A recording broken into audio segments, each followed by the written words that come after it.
Oke, Assalamualaikum warahmatullahi wabarakatuh. Waalaikumsalam. Selamat siang, salam sejahtera untuk kita semua.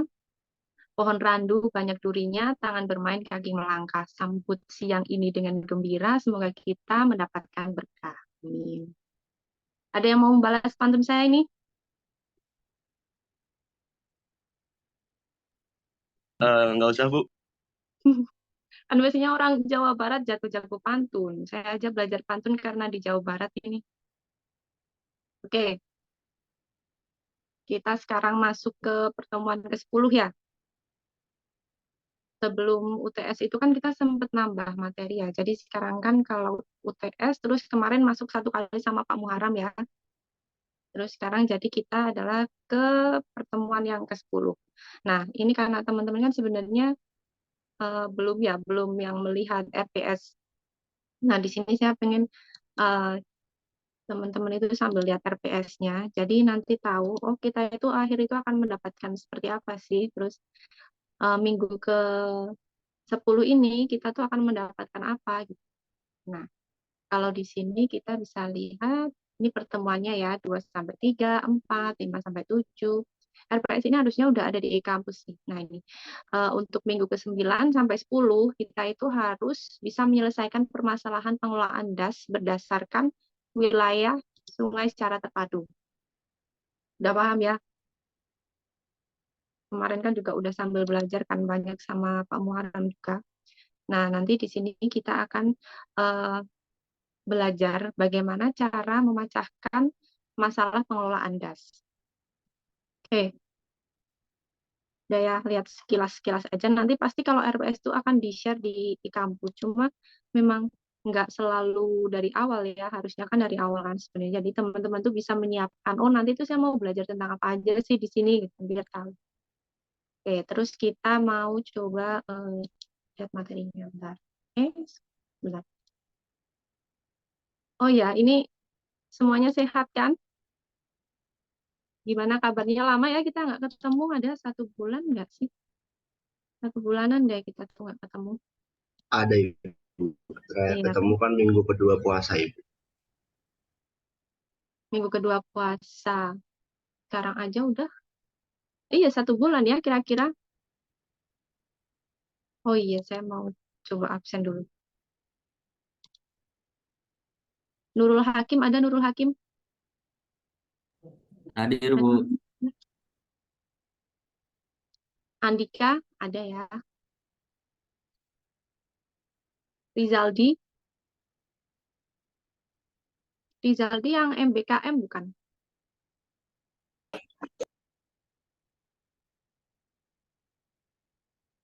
Kamu nanti Yonatan. Yakobus mana Yakobus? Hadir, Ibu. Oh iya. Farhan. Hadir, Bu. Farhan Widanto. Hadir, Bu. Oke. Farid Arafiu. Ada, Bu. Lutfia Amalia ini yang MBKM ya. Rijal Hadid MBKM juga. Hadir, Bu. Oh ada. Oh kamu Rijal, maaf ya. Saya paham mukanya, nggak tahu namanya. Yonatan tadi ya. Ya. Berarti yang MBKM cuma 2 orang. Nah, untuk belajar kita nanti lebih banyak tentang studi kasus. Jadi nanti biar teman-teman aktif ya, tolong. Oke, udah kelihatan ya.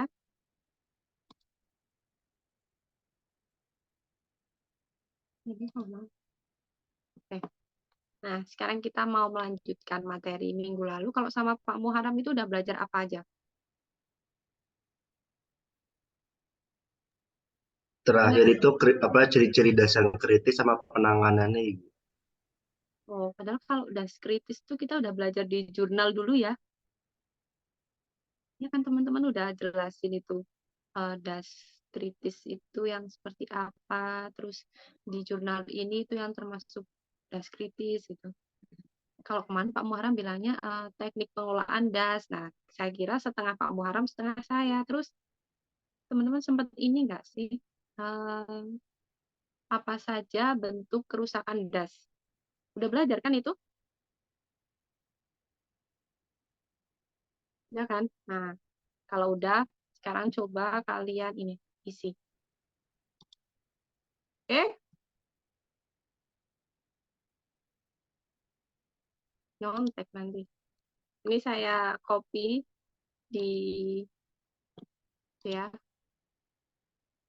di chat, kolom chat. Nanti coba kalian buka, terus kalian isi. Ya, silakan.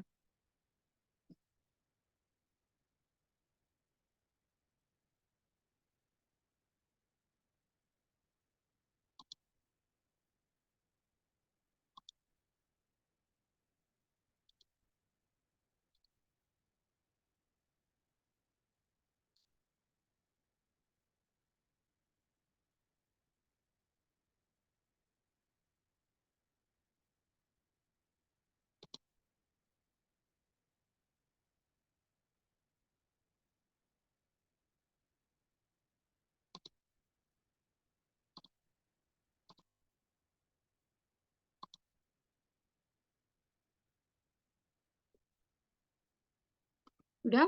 Udah bisa diisi belum?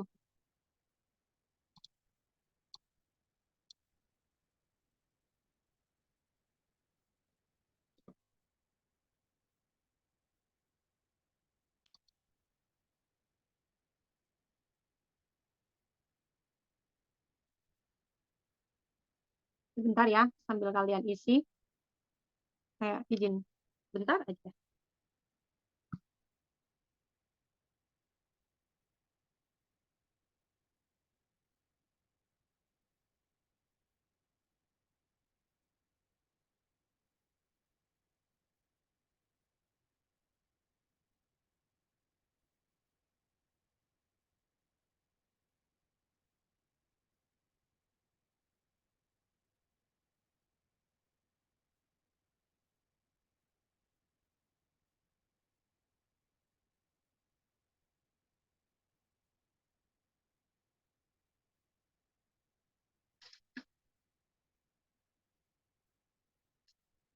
Mana? Kok belum ada?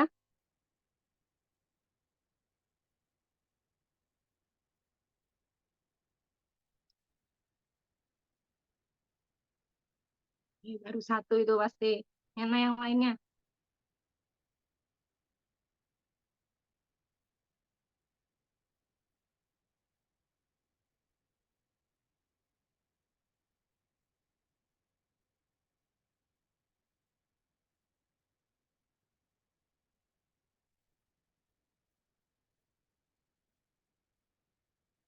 Siapa ini yang isi? Oh, dua. Mana yang empat nih?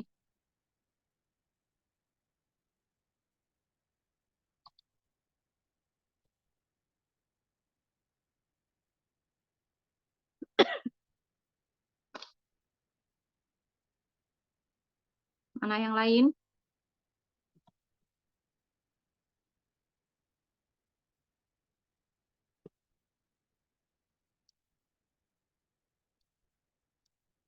Nggak apa-apa, ini seingatnya kalian aja, nggak usah searching dulu.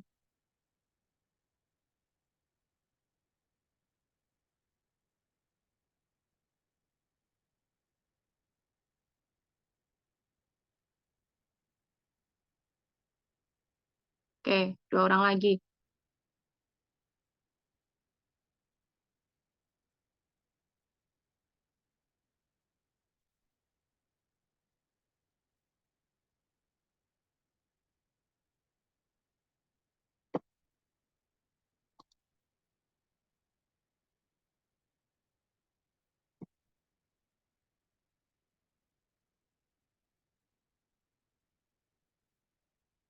Mana ini yang dua? Yonatan itu belum, pasti dia jalan-jalan juga.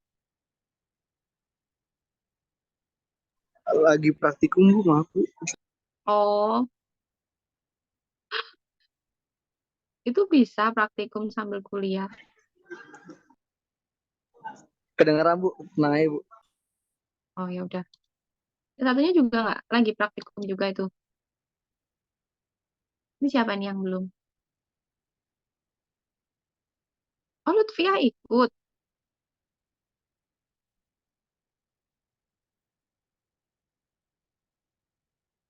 Berapa orang sih yang ikut? Udah ya, gini aja. Jadi menurut teman-teman indikator kerusakan das adalah menurunnya permukaan air. Terus ada yang menyebabkan juga penyusutan luas lahan, sampah di mana-mana, habisnya tumbuhan sekitar, penebangan liar, erosi dan longsor, banjir, kekeringan mata air, debit air, turunnya infiltrasi, turunnya kualitas air, tingginya tingkat sedimen, dan mengeringnya sungai-sungai. Oke, kita akan bahas tentang indikator kerusakan das. Sepertinya teman-teman di sini udah paham lah ya, kerusakan das itu dapat dinilai melalui apa aja. Kita lanjut. Ini kalau dari harusnya minggu ke-9 kemarin kalian itu juga belajar mengenai indikator kerusakan das yang terdiri dari turunnya infiltrasi, menurunnya permukaan air. Oke, tadi ada yang jawab ini juga ya, kekeringan mata air. Kayaknya udah pinter-pinter lah di sini. Terus mengeringnya sungai-sungai, oke. Meningkatkan aliran permukaan di musim hujan, ini belum ya.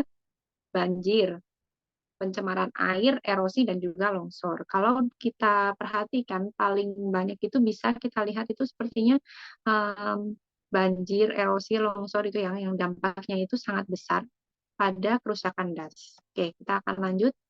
Jadi ada beberapa metode yang bisa kita gunakan untuk memperbaiki atau menanggulangi das yang bermasalah.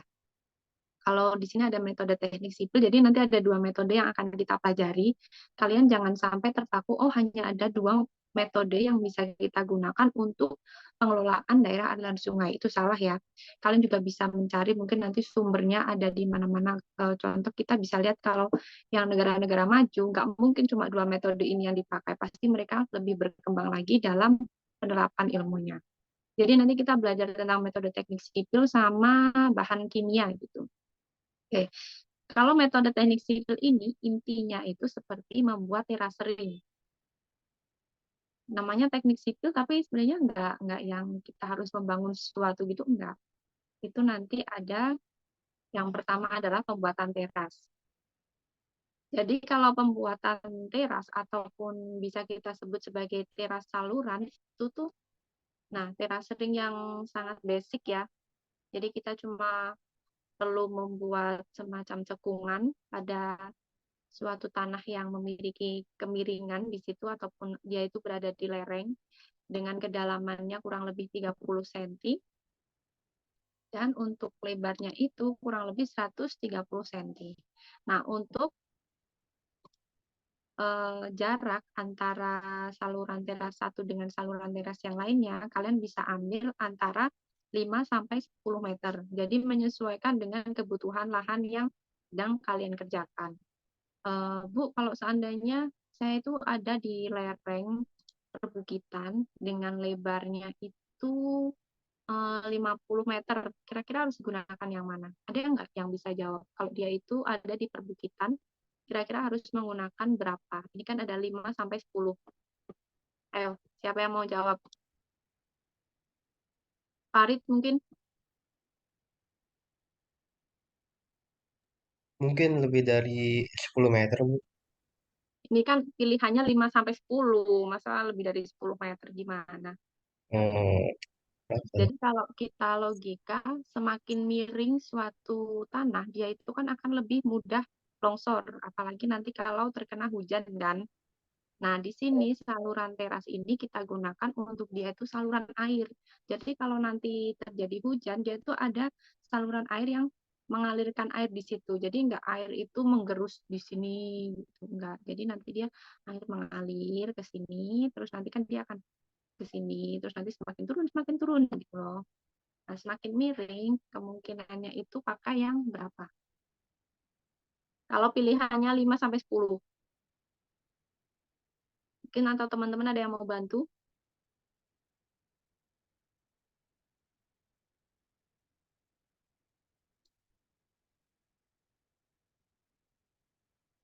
Rijal, gimana Rijal? Bentar, Bu. Di logika aja.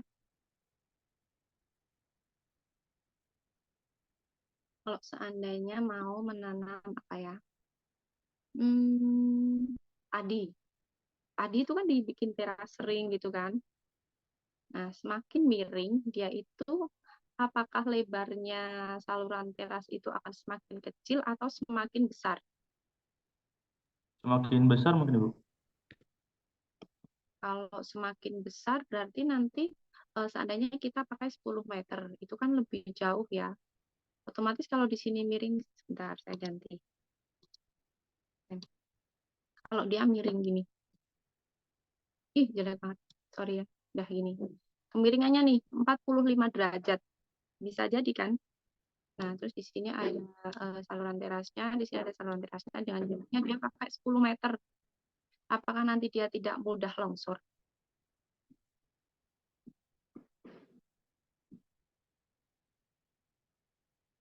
Gimana? Jadi kalau semakin miring semakin dekat Ibu ya. Ya, kalau kita ambil logikanya seperti itu ya. Mungkin nanti kalau seandainya teman-teman ada saya salah bisa dikoreksi. Terus apabila mendapatkan literatur yang pasti memang dia sudah mendapatkan uji yang sah, nah itu bisa di-share. Kalau di logika itu berarti semakin miring dia itu harus semakin kecil untuk jaraknya. Itu ya. Oke, kita lanjut. Tadi ada saluran teras. Jadi kalau dia itu berbentuk cekung. Nah, di sini ada teras guludan. Jadi dia itu kebalikannya saluran teras yang tadi. Kalau ini berbentuknya cembung. Kalau yang tadi air itu akan mengalir di sini ya. Kalau yang guludan air itu akan mengalir di sini, samping-sampingnya. Itu ya. Nah, ini bisa terbuat dari tanah, batu ataupun sisa tanaman. Ukurannya masih sama ya, cuma di sini dia itu lebarnya sekitar 30 cm. Oke, lanjut ya. Nah, di sini ada teras bangku. Jadi kalau teras bangku itu seperti kombinasi antara tadi saluran teras sama teras guludan. Jadi ada yang cekungnya, ada yang cembungnya. Cuma bentuknya ini dia tuh seperti ini. Kalau di teknik sipil itu dia bilangnya cut and fill. Jadi ada yang digali dan ada yang diuruk. Nah, kalau yang ini teras bangku ini ada yang digali, tapi pada galiannya itu ditambahkan saluran di sini. Terus di sini juga ditambahkan ada semacam yang runcingan biar dia itu air itu akan mengalir pada saluran di sini. Ini urugannya. Jadi tanah ini digali, diuruk di sini. Itu ya. Oke, kita lanjut ya. Nah, di sini ada teras datar ataupun teras bawah. Ini masih mirip seperti tadi ya, teras bangku. Bedanya kalau di sini itu dia tidak ada saluran airnya. Kalau di sini kan ada nih ya, salurannya di ujung-ujung. Nah, kalau yang teras datar dia tuh nggak ada. Jadi nanti tuh air kemungkinannya akan mengalir di sini. Gitu ya. Oke, lanjut. Nah, terus ada pembuatan saluran pembuangan. Jadi bertugas untuk membuang air secepatnya itu sama ya seperti teras-teras sebelumnya, fungsinya sama, dibuat pada arah tegak lurus kontur agar kecepatan alirannya tinggi. Mirip sama apa ini tadi?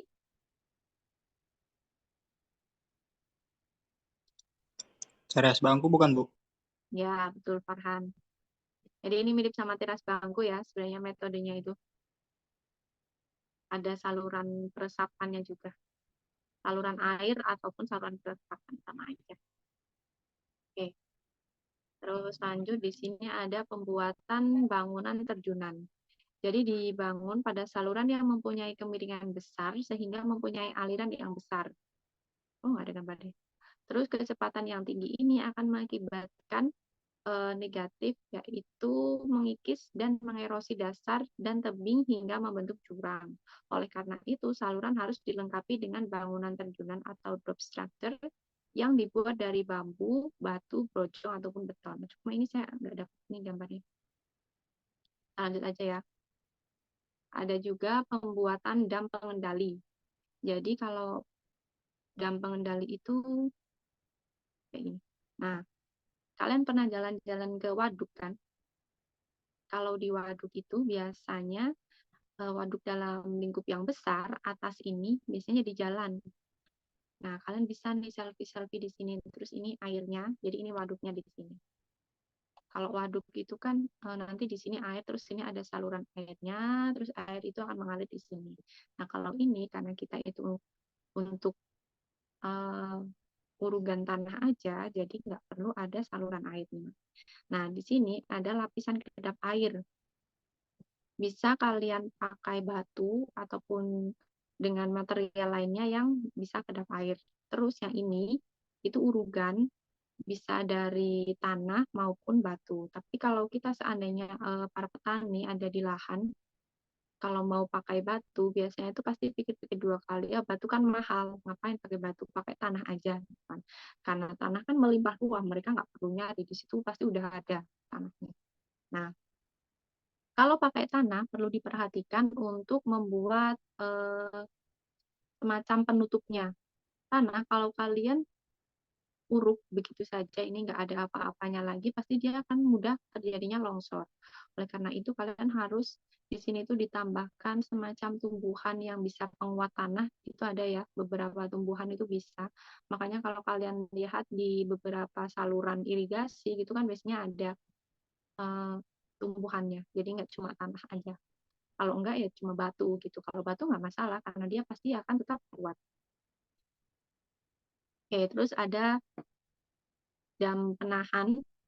Jadi tidak dapat menahan air, melainkan hanya menahan hasil-hasil erosi dari daerah hulunya. Oh, ternyata dia beda dam penahan sama ini ya, dam pengendali. Kalau dia bisa menahan air, kalau yang dam penahan itu nggak bisa. Terus dibangun di daerah dengan tanah bersifat porus, lalu konstruksi dibuat dari batu atau bronjong kawat. Terus ada juga terucuk. Ini tuh dibuat untuk mengendalikan erosi tebing sungai atau jurang-jurang kecil ataupun erosi permukaan. Oke, sampai sini kira-kira teorinya dulu. Ada yang mau ditanyakan dulu nggak?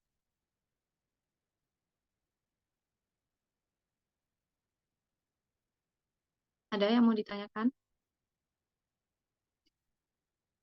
Kalau nggak ada, saya lanjut ya.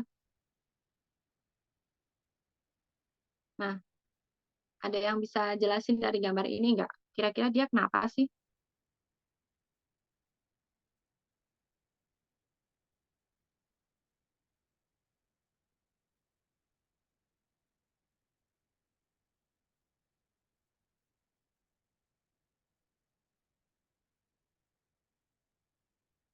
Ada yang bisa? Lagi nguruk bukan sih Bu tuh. Mau dibikin Ya, tanggul kan jadinya. Pelebaran ini. kalau ini tuh sebenarnya dia itu dari apa namanya erosi yang mengalirkan ini loh pasirnya. Jadi semakin dia akan terbawa pasir, nanti kan otomatis padahal sungai itu sampai sini ya dia terlihat ya batas-batas sungainya. Nah, tapi dia cuma sampai sini nih.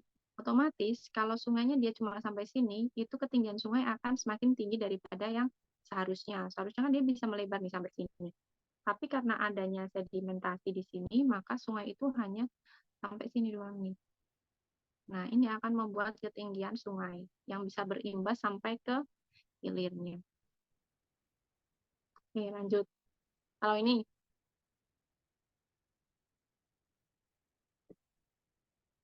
coba Farhan, ini kenapa?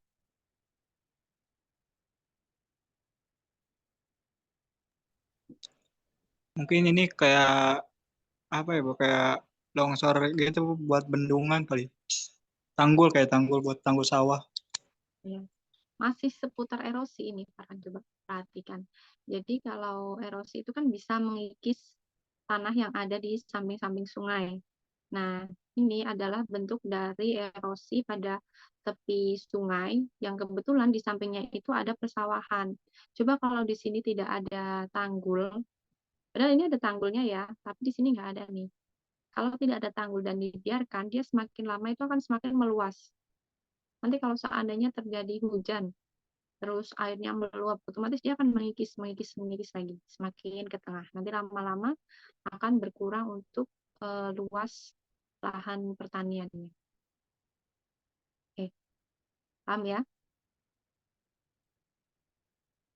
Nah, kalau yang ini,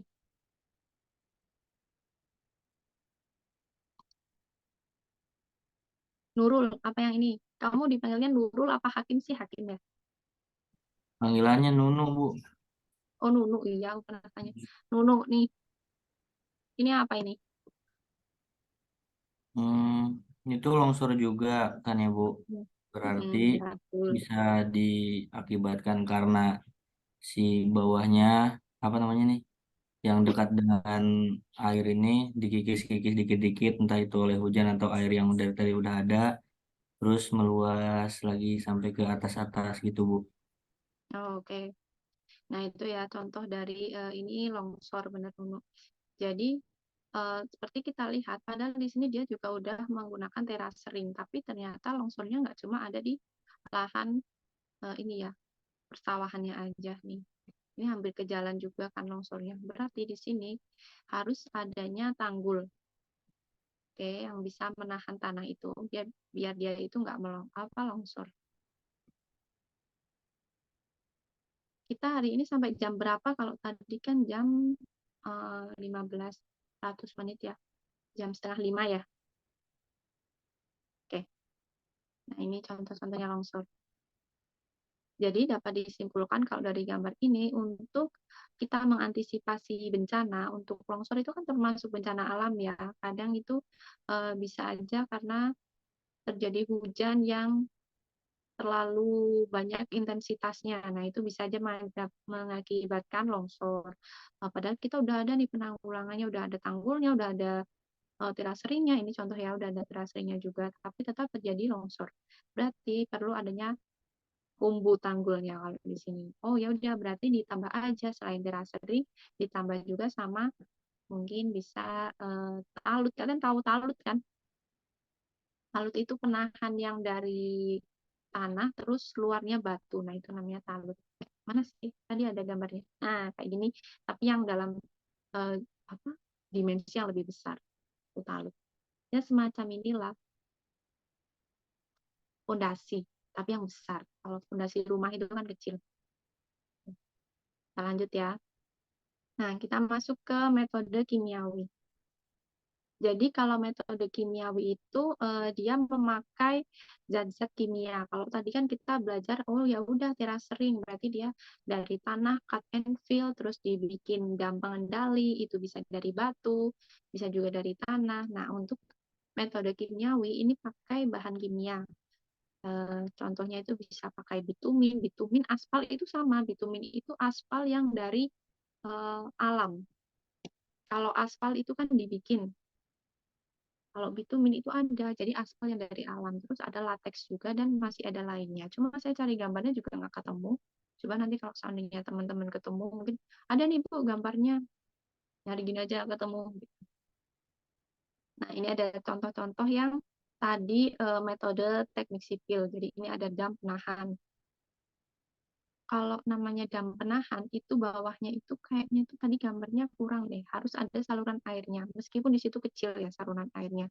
Jadi dia menahankan air tertampung di sini, tapi di sini tetap mengalirkan air. Kalau cuma kayak gini aja lama-lama meluap dong. Nih contoh penahan pasangan batu. Kalau ini kan dam penahan air ya. Nah, itu kan harus ada salurannya. Tapi kalau seandainya dia penahan untuk lereng, itu nggak perlu ada salurannya apa-apa. Ini yang sangat konvensional, penahan pakai tumbukan batu. Terus ini juga ada yang pakai kayu. Nah, ini kayu kan dia ada di lubangnya untuk saluran airnya. Itu ya, sampai sini ada yang ditanyakan?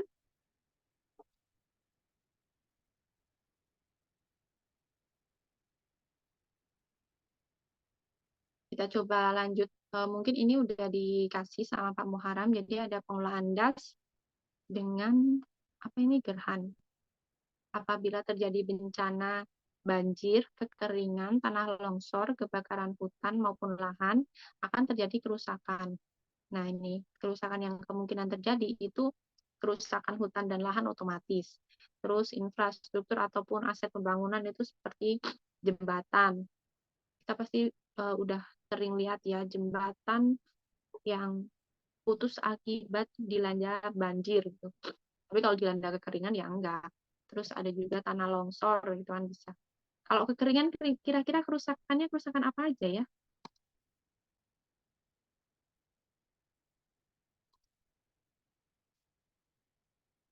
Kerusakan apa aja kira-kira ini? Krisis air bersih mungkin, Bu. Oh, krisis air bersih ya, betul. Jadi kalau kekeringan itu termasuk kerusakan yang mana dari tiga aspek ini? Di tata kehidupan masyarakat, Bu. Ya, oke. Nah, gitu ya, fokus. Kayaknya kalian lebih fokus online deh daripada offline. Kalau offline tuh udah gini semua. Nah, selanjutnya untuk penanggulangan bencana dilaksanakan secara terpadu, menyeluruh, terkoordinasi. Ini tuh sebenarnya kalau untuk penanggulangan bencana itu memerlukan gotong royong ya. Masyarakat itu yang sangat berpengaruh. Ya ampun. Masyarakat itu juga mempunyai tugas yang sangat besar di situ. Selain masyarakat kan ada pemerintah, terus dinas-dinas terkait gitu ya. Nah, selanjutnya untuk melibatkan seluruh komponen bangsa, pemerintah, legislatif, pemerintah daerah, LSM, kelompok tani, TNI, dan lainnya itu dalam perencanaan, pelaksanaan, dan juga pengendalian. Ini yang disebut sebagai GERHAN, gerakan ini. Ada yang tahu gerakan apa?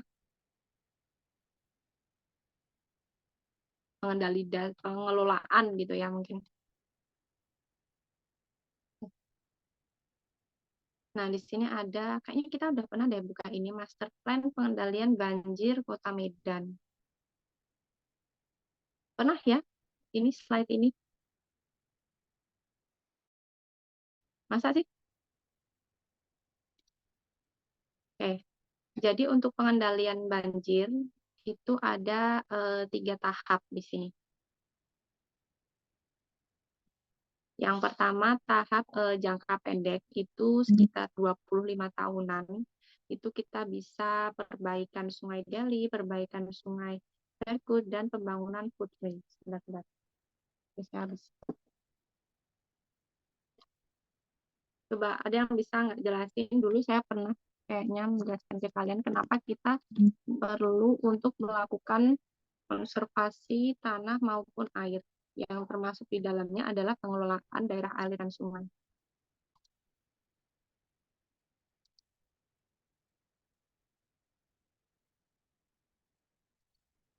Apa? Rijal, inget nggak?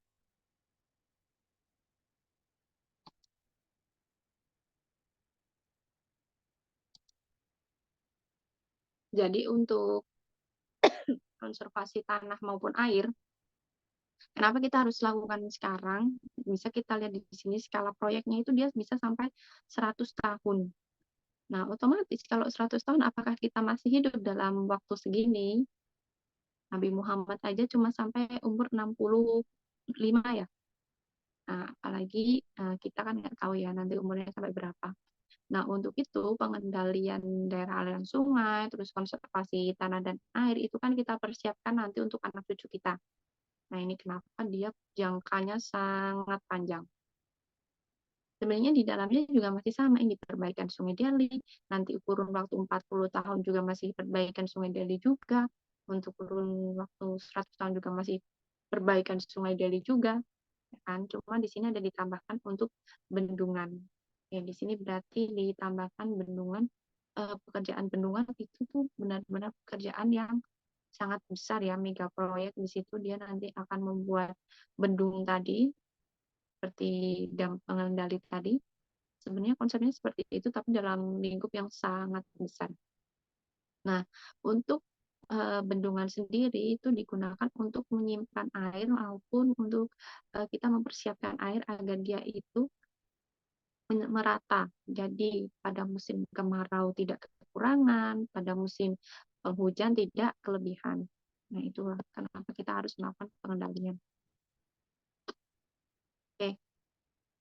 Nah, kita coba lihat ini ya.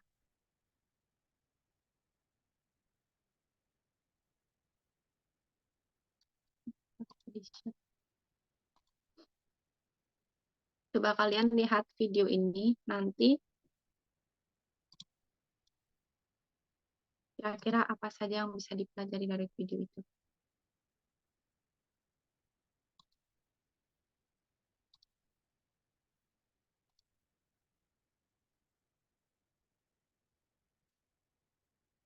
Oke, nanti tiap orang, tiap mahasiswa menjelaskan ya.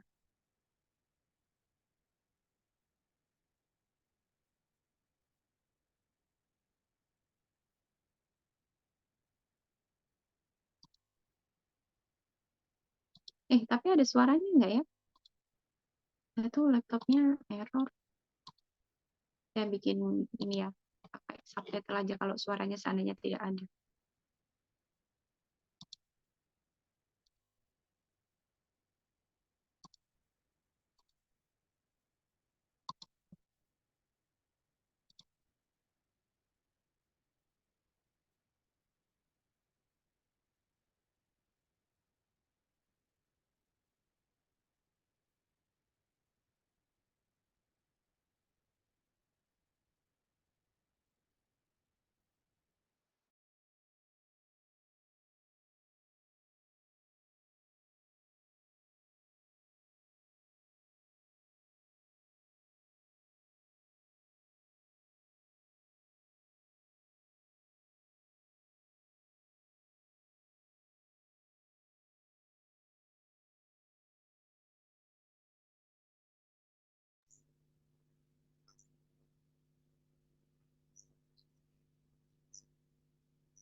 Oke.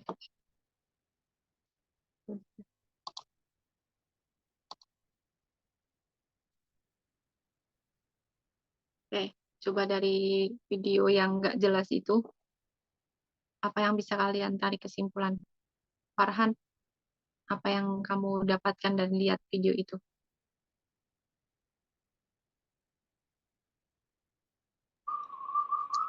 Kalau yang tadi di video itu, Bu, jalannya yang jadi terkikis, buat apa?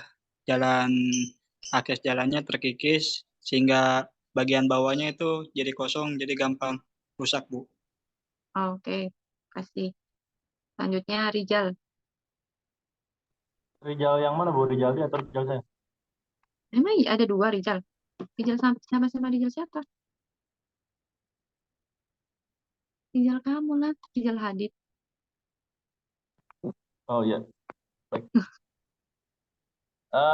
Jadi yang saya tangkap dari video tadi, sungainya itu kan dikatakan tadi mengalami kayak kayak abrasi gitu ya, kayak pengikisan bagian bibir sungainya itu, sehingga jalanan yang di samping sungai itu mengalami pengikisan, dan bahkan di bawah si aspal atau si jalannya itu tanahnya terkikis sehingga menjadi kopong ya, apa, Hmm. kosong gitu tanahnya itu, sehingga membahayakan bagi eh, pengguna jalan tersebut. Mungkin itu Bu yang tangkap. Oke, kasih. Coba Farid. Terus tadi itu kira-kira penanggulangannya akan jadi seperti apa?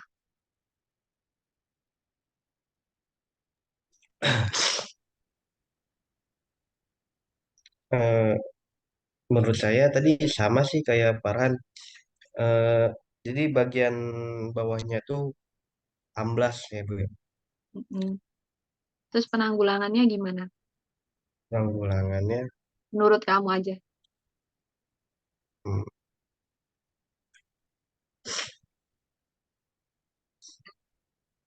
Nggak usah nangis. enggak Bu, saya lagi bilang Oh, gimana apa ya? penanggulangannya?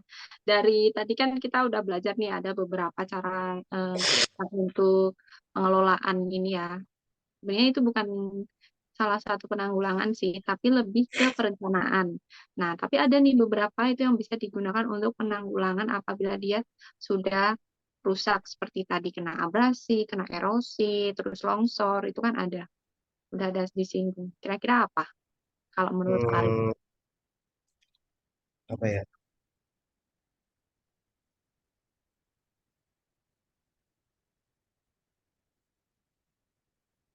Atau teman-teman ada yang mau bantu Farid nggak?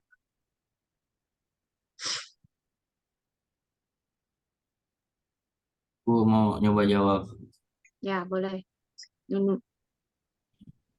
Ah, kalau misalkan dilihat dari video tadi sih, menurut saya cara penanggulangan apa yang paling pertama harus dilakukan tuh membuat tanggul gitu Bu, biar supaya ke depannya di periode-periode bahkan tahun-tahun selanjutnya tidak menjadi atau terkikis lagi jalanan. Jadi bahkan juga sampai dibilang jalanan di samping-samping sungai sampai sisa 1 meter. Terus juga saya bilang penanggulangan itu membuat tanggul karena tadi di video ada peletakan batu Bu. Jadi saya kira tuh mau buat tanggul gitu. Ya, nah itu fokus. Itu ya Farid, kira-kira nanti itu tadi apa ya? Pemerintah daerahnya itu mau buat tanggul maupun talut. Nah, tadi macet ya. Jadi mau dibuat tanggul di situ. Kalau kalian lihat irigasi itu kan samping-sampingnya kan ada tanggulnya itu yang dari batu. Nah, di situ kira-kira mau dibikin seperti itu. Oke, kalau ini masih ada waktu kita berarti 30 menit ya. 35 ya.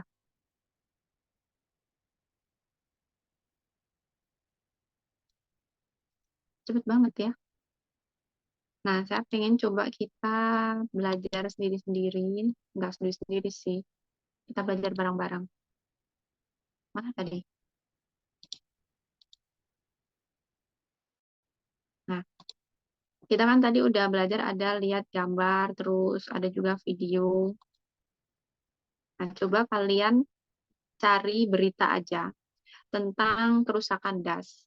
Terus di situ kalian analisis apa yang membuatnya rusak dan bagaimana cara penanggulangan di berita itu. Pasti di berita kan kalau berita yang baik itu menampilkan 5W1H. Jadi ada bagaimana terjadinya, apa terjadinya, kapan terjadinya, terus bagaimana cara dia penanggulangannya itu kan harusnya kan yang mewakili semua. Nah, pasti kan ada di sini. Nah, nanti kalian coba analisis dan berdasarkan berita itu yang menurut berita itu yang membuatnya rusak itu apa, terus penanggulangannya di berita itu yang bagaimana. Nah, selanjutnya kalian juga berikan saran untuk penanggulangannya. Nggak usah dibikin dalam PowerPoint, nggak masalah, tapi kalian coba kalau bisa tampilkan beritanya. Tapi ini kalian pakai apa? Laptop atau pakai HP? Apa ya, Bu? Kalau pakai HP bisa nggak sih share screen?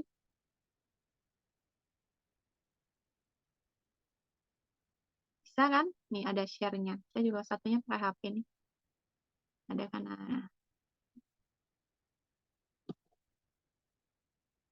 Oke. Nah, nanti kalian share aja untuk beritanya, terus disimpulkan. Kita masih punya waktu sekitar, ya anggaplah 40 menit ya. Soalnya tadi kan kita juga molor kan waktunya. Nah, nanti kalian jelaskan satu persatu. Kalau 10 menit cukup nggak? Cari aja berita. Oke? 10 menit lagi ya. Nanti kita presentasikan.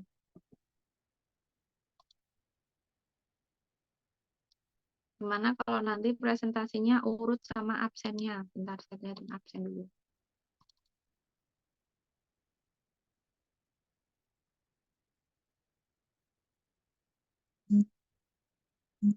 Nah, pertama Nunu nih. Nunu, terus Andika, yang ketiga Yakobus, terus Farhan, Farid, Lutfiah ada ya? Terus Lutfiah, Rijal, terus Jonathan. Jonathan terakhir. Meskipun lagi praktikal, tapi ikut ya Jonathan, denger nggak? Kan paling cuma berapa menit jelasin aja. Oke? Saya kasih 10 menit, berarti nanti di jam 4 lebih 8 ya, 4 lebih 10 lah, nggak apa-apa, 12 menit. Nah, nanti ada 20 menit atau 30 menit terakhir itu buat kalian presentasikan sama kalau ada yang mau eh, dibahas.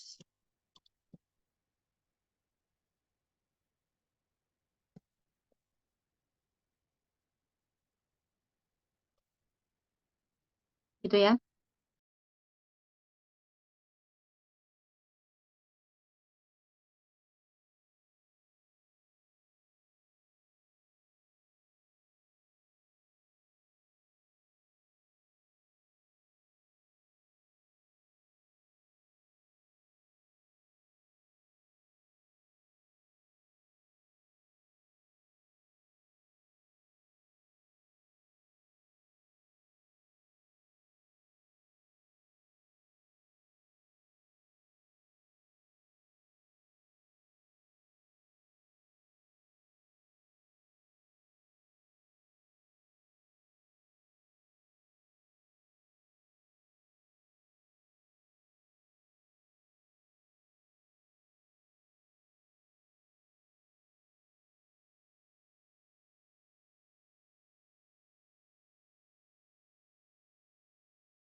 Udah siap, Nunu? Nunu, udah, kamu udah Buat selesai. ininya di share beritanya aja gitu Bu dari Ya. apa? Dari saya Heeh. searching gitu ya. Terus kamu jelasin, jangan dibaca Nah, tapi ya. ya. Nih ke co-host nih. Jadiin co-host tuh udah bisa tuh mau share.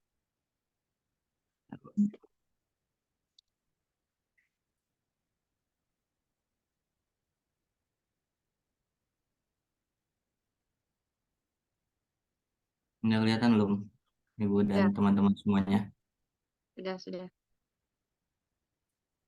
Nah, jadi di sini saya ngambil berita dari sindonews.com dan judul beritanya itu belasan rumah di Jonggol, Bogor terkikis Sungai Cipamingkis. Warga mengungsi gitu katanya. Berita ini di apa ya terjadi pada hari Rabu tanggal 26 Oktober tahun 2022. Hmm. Nah, jadi ini kenapa bisa kayak gini? Karena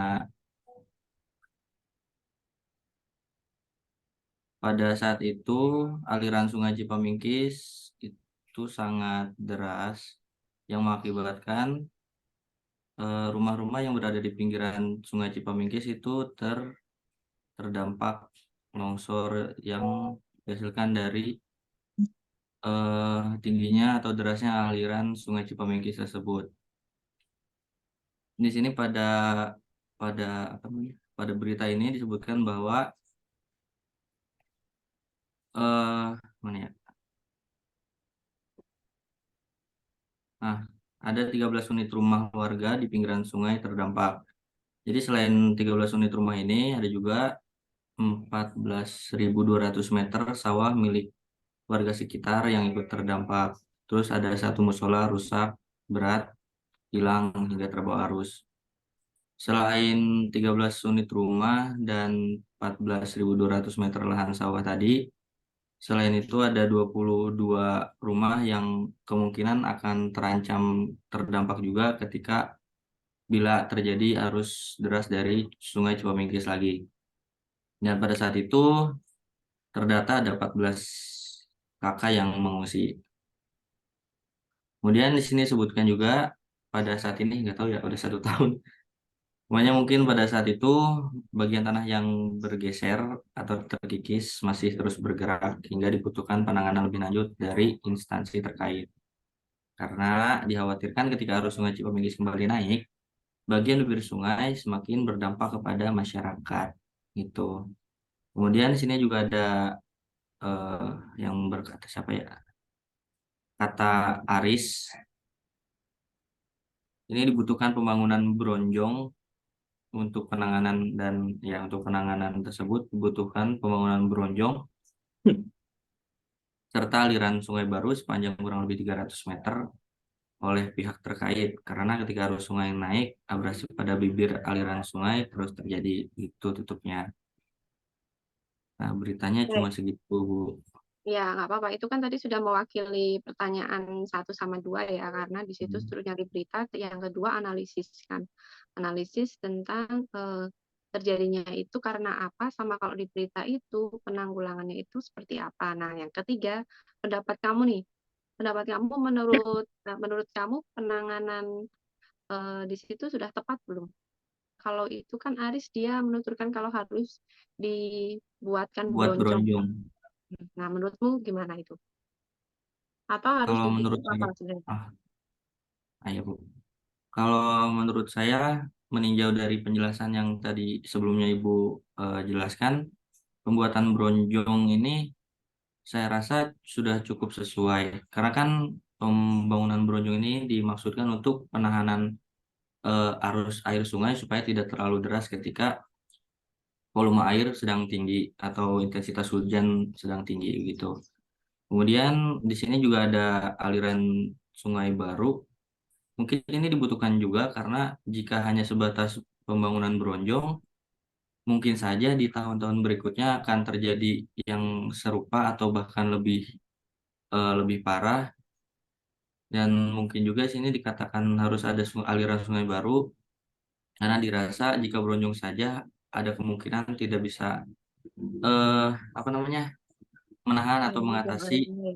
ya itu. Jadi kalau misalkan ada aliran sungai baru kan si volume air ketika tinggi itu terbagi jadi sepenuhnya tidak ter apa namanya tidak terjadi di aluran satu itu aja gitu Bu. Jadi menurut saya ini penanggulangannya sudah sesuai.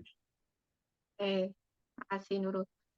Teman-teman ada yang mau berpendapat atau mau menanggapi?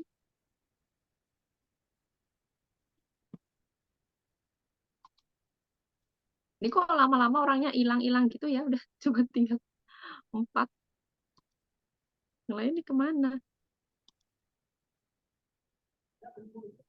Nggak ada? Ini Oh, sudah kita ya selesai akan share-nya. ditutup. Ya udah. Terima kasih Nunu. Bagus sekali. Dalam waktu yang sangat singkat bisa menjelaskan dulu. Selanjutnya Andika ya.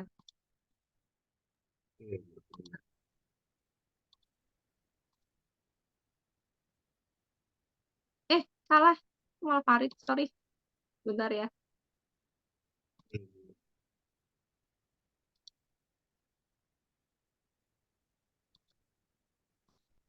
Ya udah. Silahkan kalau mau share screen, Andika.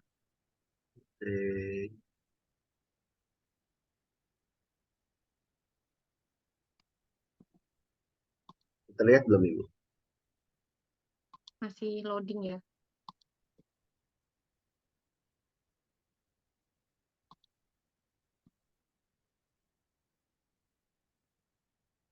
Udah. Sudah. Yang jika dapetin dampak banjir, birun, abrasi, das, sekarang jadi makin parah. Ini diupload pada tanggal 10 Februari 2023. Ini terjadi di Aceh, Bu, Aceh Utara. Yang dari banjir ini tuh yang mengakibatkan pinggiran sungainya tererosi serta salah satu jembatan di sana tuh ambruk, rusak berat tapi tidak ambruk Ibu. Jadi pondasinya masih ada, cuman tidak dapat dipakai kembali. Terus kerusakan jembatan jalan tidak meluas dan melebar, daerah sungai juga rusak parah. Jadi di sini tuh banjir kemarin tuh yang karena curah hujan tinggi itu mengakibatkan jalan sekitar itu tuh hancur, bukan hancur sih, rusak parah, dan jembatan juga mengalami rusak parah dan pinggiran sungai pun pondasi-pondasi pada runtuh Ibu. Jadi ini batu-batu yang ada di sini tuh sebenarnya dulunya pondasi Ibu. Jadi terlihat tinggal bongkahan-bongkahan batu saja. Terus tapi karena ini jauh dari pemukiman warga, jadi tidak berdampak langsung kepada pemukiman warga. Jadi yang mengalami kerusakan itu hanyalah pinggiran sungai, jalan, serta jembatan. Terus jembatan rusak dan umumnya beberapa waktu jembatan Jembang. Terus jadi yang mengalami efek itu sebenarnya akses jalannya, karena rumah warga tidak tidak berdekatan dengan sungai, tapi akses warga jadi tidak dapat melintas karena jembatan Matang Bangka beda-beda mata pada di atas, di sana cuma rusak berat tapi di sini ambruk total. Jadi ada 4 jembatan yang rusak berat. 4 jembatan rusak berat, 1 ambruk total. Terus selain jembatan, ruas jalan Liu Simpang, Paya Bili, Jalan Lok, Kulam juga rusak berat digerus banjir. Kemudian tebing-tebing sepanjang 6 meter rusak berat digerus oleh banjir. Jadi mengalami sepanjang 606 km itu tuh hancur Ibu. Bukan bendungan apa? Itunya pas pinggiran jembatan, pasak-pasak pinggiran jembatan itu hancur sepanjang 6 km. Terus di sini penanggulangannya karena di sini karena sudah surut dan dianggap fenomena aja, jadi cuman peremajaan sungai serta perapihan jembatan yang rusak Ibu. Jangan tidak meluas lagi, dan jembatan longsor mengakibatkan musim hujan deras yang akibatkan beberapa hari lalu, sehingga membuat struktur tanah tidak kuat menahan beban jalan tersebut. seperti itu. Jadi kalau dari berita ini tidak disebutkan penanggulangannya karena dianggap hanya bencana alam ataupun karena fenomena alam aja Ibu. Jadi cuma beberapa waktu doang. Karena ini sudah apa umur jembatannya udah tua, tapi baru rusak sekarang seperti itu Bu dianggap sama warga dan dinas BP BPBB-nya gitu Ibu. Oke, terus kalau BPDP. menurut Andika sendiri, apakah kayak gitu tuh penanggulangannya udah tepat Nah, kalau cuma permajaan? kalau menurut Dika sendiri, mungkin yang di sini kan tidak dijelaskan ya permajaan seperti apa ya. Mungkin kalau menurut Dika, mungkin itu adalah pendalaman sungainya Ibu.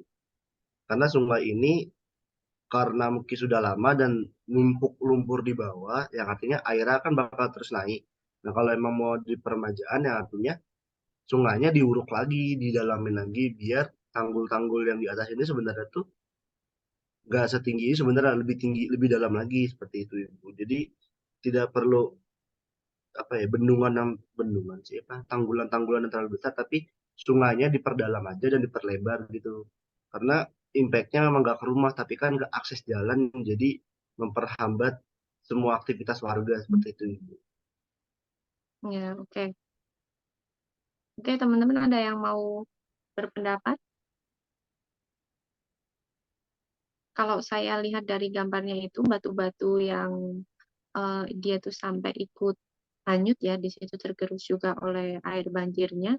Kalau dilihat di sampingnya, di seberangnya sungainya itu kan sebenarnya dia masih bagus ya. Nah, ya itu dia kan batu yang masih bagus, tapi ternyata ini cuma disusun gitu ya, kelihatan ada semacam jaring-jaringnya di sini. Nah, mungkin sebenarnya kalau ini tuh PR-nya untuk PUPR sih, dinas PU terkaitnya di situ.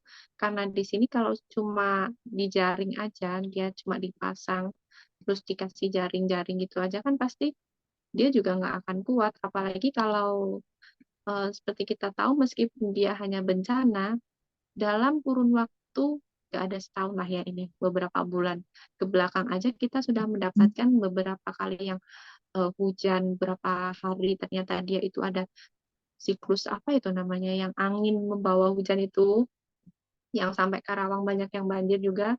Terus setelah itu ada juga cuaca ekstrim. Nah, sebenarnya kalau bencana itu tuh sudah kalau kita perhatikan setiap tahun itu pasti ada. Nah, itu kan nggak mungkin kalau cuma hanya peremajaan sungai aja. Kita kan harus melakukan planning apabila terjadi bencana yang serupa. Jadi tidak menyebabkan kerusakan yang separah ini lagi.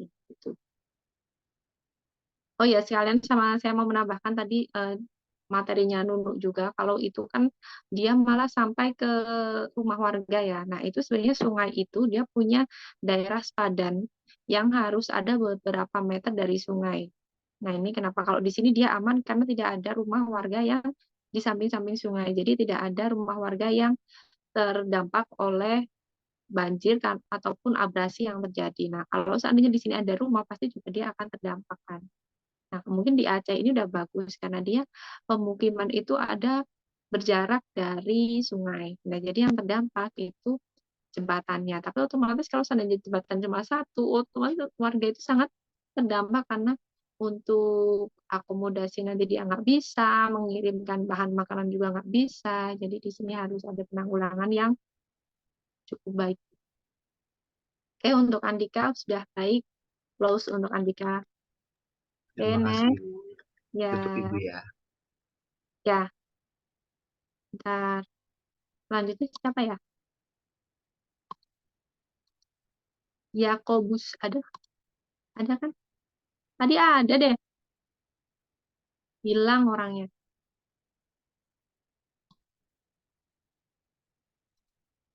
Nggak ada nih. Itu lagi ini ya, praktikum. Udahlah, Farhan aja, Farhan. Nah,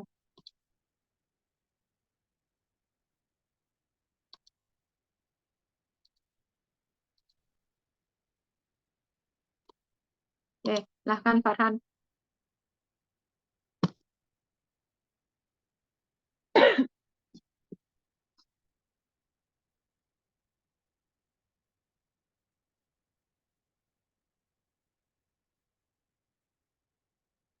Farhan udah bisa?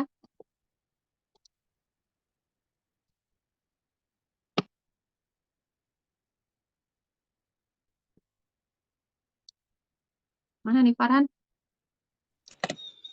Ya, Bu. Silakan share screen.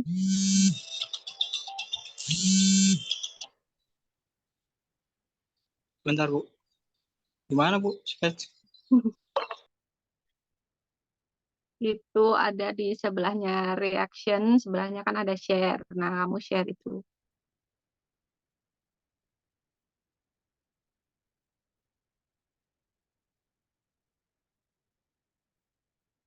Belum ketemu.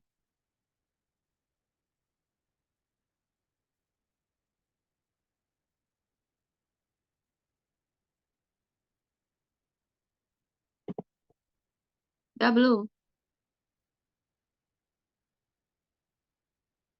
Atau mau yang lain dulu? Waktunya udah mau habis ini soalnya.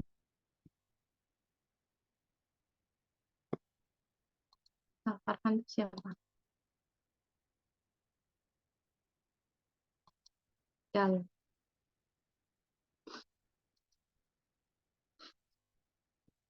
Mbak mau Rijal dulu. Farhan, kamu nih mendengarkan? Boleh. Nggak? Oh ya, Rijal dulu ya.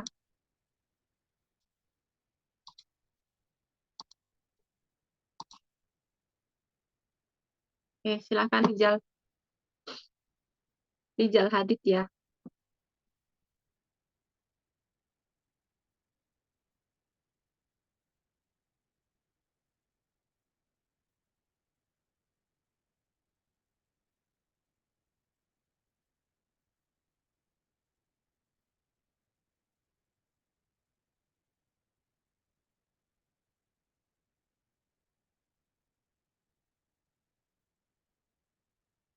Ini gimana?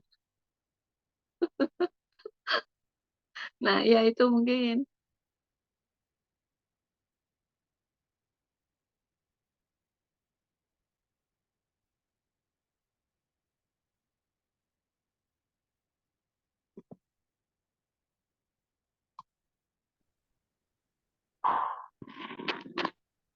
Ini kalau share sendiri kameranya mati pun nggak apa-apa. Nggak apa-apa. Udah gitu aja, nggak apa-apa. Baik, saya mulai saja, Ibu. Jadi di sini dilansir dari Republika Visual. Ini di kota Karawang ya, kota yang saat ini kasih kita pijak. Uh, jadi daerah aliran sungai pada Sungai Citarum di daerah Karawang ini tercemar. Lalu kenapa apa yang menjadi topiknya adalah sejumlah ikan yang mati di daerah aluran sungai pada Sungai Citarum. Itu diakibatkan ini di WR-nya itu ini di Karawang di Jawa Barat. Namun beritanya ini sudah lama, yaitu di tanggal 4 Agustus 2020 yang ini ya, hari Selasa jam 17.50. Dan siapa yang menjadi pelaku dan siapa pula yang menjadi yang terdampak atas tercemarnya sungai ini adalah yaitu pelaku industri yang katakanlah menjadi operator bagi suatu industri tertentu sehingga limbahnya itu dibuang ke sungai, terkhusus Sungai Citarum seperti itu. Dan yang menjadi korban atau yang menjadi dampak dari tercemarnya Sungai Citarum ini adalah warga sekitar. Ini diakibatkan limbah yang terbuang ke Sungai Citarum ini berubah menjadi hitam dan mengeluarkan bau yang menyengat seperti itu. Seperti yang Ibu tadi sampaikan, kalau misalnya di dekat sungai itu harusnya tidak boleh ada bangunan seperti rumah atau apapun.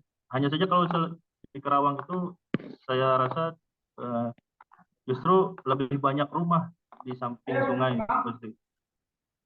sehingga ini mengganggu aktivitas warga sekitar. Dan juga bagi orang-orang yang katakanlah tinggal di sekitaran sungai tersebut memiliki mata pencarian berupa pangannya itu dari ikan yang ada di sungai tersebut. Juga ini menjadi akibat atas kesehatan warga itu sendiri, karena yang saya sering lihat hari ini itu warga Karawang itu sering memanfaatkan yang namanya itu mabok laut atau ikan mabuk gitu. Jadi ketika sungai itu tercemar oleh limbah industri, ikan itu menjadi mabuk dan sering sekali muncul ke permukaan sehingga mudah untuk ditangkap. Nah, warga itu mengkonsumsi ikan tersebut. Jadi bahaya bagi kesehatan juga. Lalu mengapa sungai ini tercemar? Yaitu tadi akibat limbah industri yang dibuang ke sungai. Lalu untuk penanggulangannya yaitu ya berupa mengolah limbah yang baik dan benar sehingga tidak menyebabkan sungai tersebut tercemar dan tidak mengganggu aktivitas warga. Mungkin itu Bu yang bisa saya sampaikan. Oke, Baik, makasih Rizal. Kalau kita membahas Karawang dan juga sungainya, aduh, itu sangat kompleks ya. Kalau ibaratkan kita suruh Unsika para pakarnya untuk keluar di sini, ada ahli lingkungan, ada ahli keairan, terus sosiologi apa namanya itu kalau membahas tentang apa nih namanya psikologi masyarakatnya ya, itu tuh kayaknya kalau mereka menjadi satu kesatuan itu juga masih entah itu bisa diperbaiki atau enggak. Yang terlalu selain Karawangnya ini banyak lingkungan, orang-orangnya itu juga sebenarnya karena sudah terlalu nyaman di situ, jadi ya udahlah nggak apa-apa gitu kalau saya lihat itu orang-orang ini. Oke, nah kalau di situ penanggulangannya berarti harus apa di situ disebutkan memperbaiki ini ya kualitas sungainya gitu.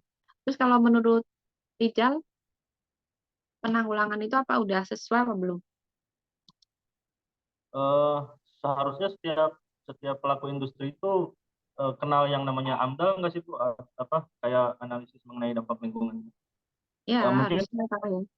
belum penanggulangan itu sendiri harusnya sudah tercegah oleh penerapan dari sistem AMDAL itu sendiri.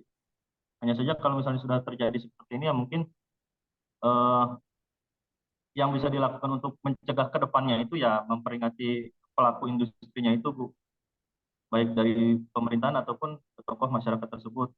Itu yang mungkin paling mendasar sebelum melakukan yang lebih berat lagi seperti memisahkan zat cairan kimianya dengan sungainya itu sendiri. Oke. Kalau kamu lihat apakah AMDAL sekarang berfungsi dengan baik di Karawang? Kalau melihat beritanya sudah seperti itu ya mungkin tidak ya Bu ya. Ya, itu aja udah tahun 2020 kan main pabrik-pabrik di situ udah berapa puluh tahun yang lalu bisa aja itu pabrik-pabrik berdiri belum ada AMDAL dulu itu. Jadi ya saya udah dari dulu di sini gitu kan. Mungkin susah juga mengalahkan. Oke, terima kasih Rizal. Nggak perlu ada tanggapan lainnya ya kita waktunya udah mau habis. Ini Farhan marah ya puntung pergi.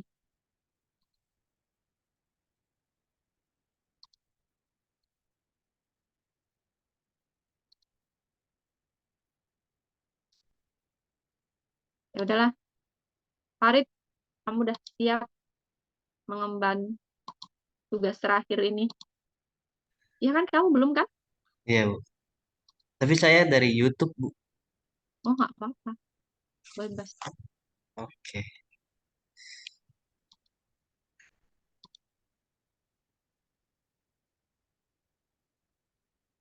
Mana share? Nggak ketemu juga. Nanti kamu menghilang juga kayak Farhan. Enggak, saya nggak Kamu tahu. pakai apa? Kamu pakai Laptop, apa itu? laptop. Oh, ada Oh, nih, ada. oh ya, yang hijau-hijau.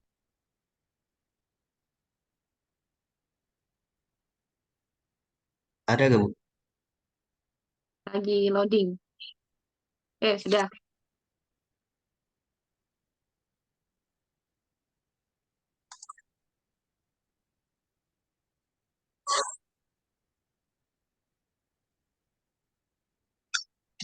Tonton dulu, Bu. Oh ya,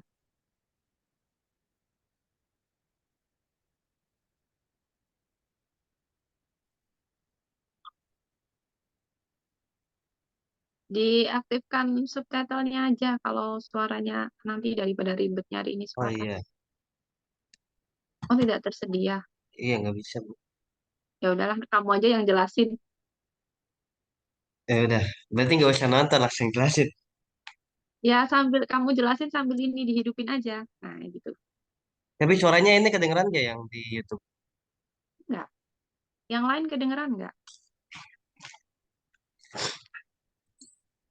Jadi tuh sungai ini tuh memiliki kerusakan hutan lindung yang mengakibatkan Itu, banjir di ibu kota, Bu.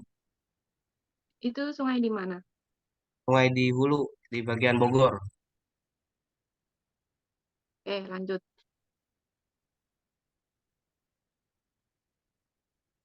Terus apa? Kamu dengerin ya? Dan saya bingung, Bu. Di itu Mana ya? aja suaranya dikecilin. Maksudnya biar kamu fokus, nggak usah dengerin malah. Oh, di mute aja kali. Nah, ya boleh. Itu Eh, kerusakannya, tadi kan kerusakan hutan lindung ya, yang mengakibatkan banjir. Karena eh, apa tuh, pinggir-pinggir sungai itu dijadikan villa sama pemukiman, Bu.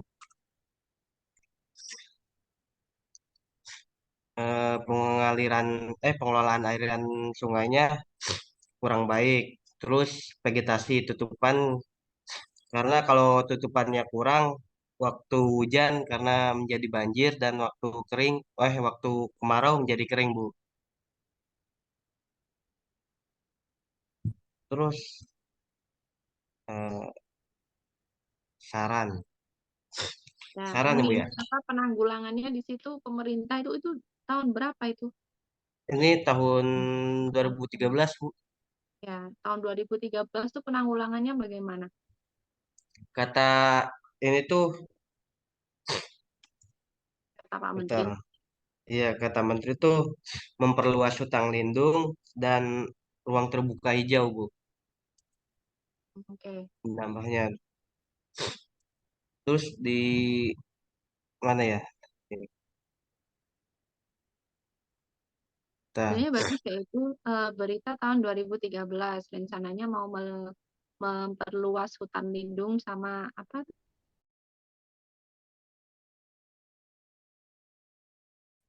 ruang berapa terbuka, Bu. tahun kira Ruang terbuka hijau. ya, ruang terbuka itu. Nah, udah 10 tahun kira-kira yang terjadi itu bagaimana? Tetap, tetap sama aja, Bu, banjir-banjir. Makin gede malah banjirnya, Bu. Oke, berarti ini udah masuk ke ini ya saran dari Farid. Berarti kalau saran dari Farid harusnya tahun 2013 itu di gimana? Eh, menurut saya menanam pohon sih, Bu, menanam tanaman. Sama dong kayak Pak Menteri itu rencananya. Nggak ada lagi, Bu. Apa ya? eh, Sebenarnya kalau ini untuk jangka panjang itu tuh harusnya memang tadi kita kembali ke tadi siapa Rijal ya yang membahas tentang AMDAL. Nah, tahun 2013 kan otomatis AMDAL itu sebenarnya sudah ada. Nah, mungkin sekarang yang tadinya mau dijadikan ruang terbuka hijau itu malah dijadikan villa-villa ya. Kita tahu Bogor Iya. kalau weekend udah seperti apa macetnya karena banyaknya orang-orang Jakarta ataupun di daerah sekitarnya yang wisata ke sana kan otomatis sekarang untuk villa hotel itu akan lebih banyak daripada dulu tahun 2013. Nah, harusnya dulu pemerintah itu dari tahun 2013 sudah memikirkan untuk kedepannya ini akan jadi seperti apa.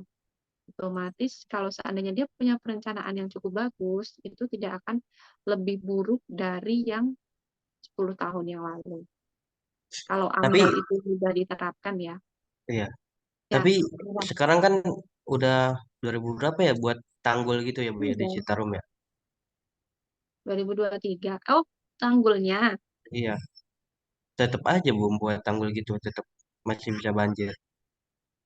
Iya, maksudnya kan kalau itu kan kalau kita membahas yang Bogornya, Bogor itu kan katanya mau menambah ruang terbuka hijau kan. Nah, kalau Hmm. seandainya emang ruang terbuka hijaunya banyak, kemungkinan air yang turun sampai ke Jakarta, ke Karawang, masih nggak sih? Nggak ya? Nah, itu kan kemungkinan nggak sebanyak ini. Jadi pengendalian itu sebenarnya dimulai dari hulu dulu. Baru nanti semakin turun, turun, turun sampai ke hilir. Oh, Oke, Farid mau menambahkan? enggak, udah. Boleh. Ini beneran nggak ada sih, Farhan. Undung nih Farhan nih. Ya udahlah. Oh iya, Farid kemarin kamu nggak ikut itu ya, yang kuliah saya yang presentasi ini nggak ada nih nilainya. Ya, Iya, Bu. nanti kalau seandainya mau tambah nilai itu ya lihat aja nanti setelah UAS ya. Kalau ada mau perbaikan. Oke, sampai sini teman-teman ada yang mau ditanyakan? Mau nanya Ibu, kita di MK ini ada praktikum nggak Ibu? Ada. Kan emang kalian 3 SKS, 2 SKS tatap muka, 1 SKS praktikum. Nanti saya coba konfirmasi ke Pak Muharam. Soalnya kalau Pak Muharam tuh seperti yang semester lalu, mata kuliah apa ya? Pengelolaan air. Praktikumnya tuh habis UAS. Saking sibuknya Pak Muharam. Kalau sekarang nggak tahu ya, mungkin karena Pak Muharam kan udah bukan dekan, harusnya sebelum UAS sih praktikum. Nanti praktikumnya gimana? Coba saya tanya ke Pak Muharam ya. Soalnya praktikum itu 1 SKS dalam 1 semester kan. Tapi itu cuma berapa kali kunjungan gitu. Kalau semester lalu pengelolaan air soalnya ke Walahar. Nah, kalau yang ini nih, apakah ke Walahar juga atau ke hulunya atau ke hilir mungkin? Tapi ada kemungkinan digabung sama semester bawah nggak Ibu? Karena semester bawah minggu depan ada praktikum ekologi gitu. Ada digabung nggak? Atau kita punya jalur sendiri praktikum? Kayaknya sendiri-sendiri deh. Kan beda praktikumnya kalau sama yang semester sebelumnya. Semester bawah tuh apa? Konservasi tanah. Apa? Masih di mute.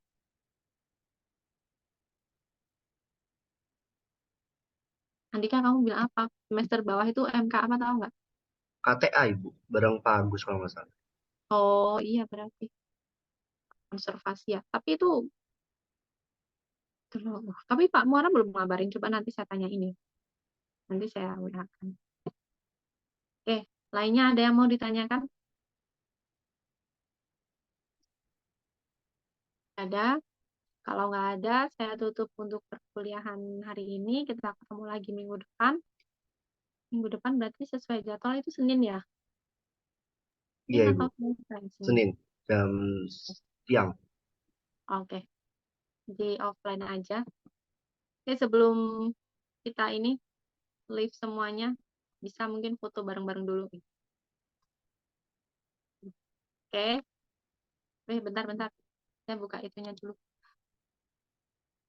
Aku nggak Jangan tahu kalau. jangan gaya nomor 2 udah mau pilpres. Oh gitu. Ya udah silakan pengarah gaya. Oh itu satu dong. Ini artinya Farhan mantap baru Bu. masuk. Karena ini Oh gitu. Ini mana Farhan? Ya ampun Farhan baru masuk. Farhan udah bisa share screen. Udah ditutup. Kalau enggak kamu bikin ini aja lah ya Farhan. Bikin di satu lembar gitu. Ditulis nggak apa-apa kamu foto aja. Pertanyaan yang tadi mencakup 3. Bentar fotonya udah gini aja. Jadi mencakup di berita itu terjadi karena apa, penanggulangannya bagaimana, terus sama pendapat kamu tentang penanggulangannya. Oke, Farhan, dengar nggak? Ya, Bu. Ditulis Baru aja ya. masuk, Bu.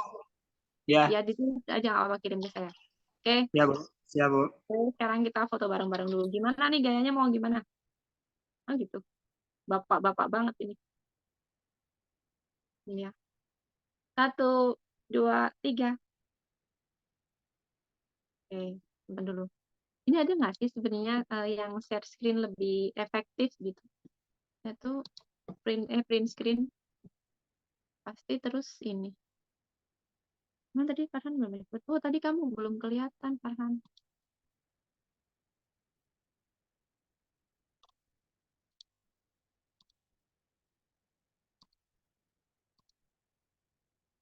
Yaudah, yuk lagi. Unyu banget sih itu. Gimana lagi? Gini lagi. Gimana? Gimana? Udah. Nah, ini. Tuh. Tadi Farhan belum kelihatan. 1, 2, 3. Oke.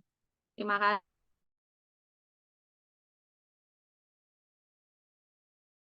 kasih untuk perkuliahan hari ini. Oke, saya tutup. Semoga kita selalu dalam keadaan sehat dan mendapatkan keberkahan dari kuliah ini. Oke, wassalamualaikum warahmatullahi wabarakatuh. Waalaikumsalam. Waalaikumsalam warahmatullahi Waalaikumsalam. wabarakatuh. Terima kasih. Terima kasih, Bu. Ya, sama-sama saya ini ya, end meeting for all.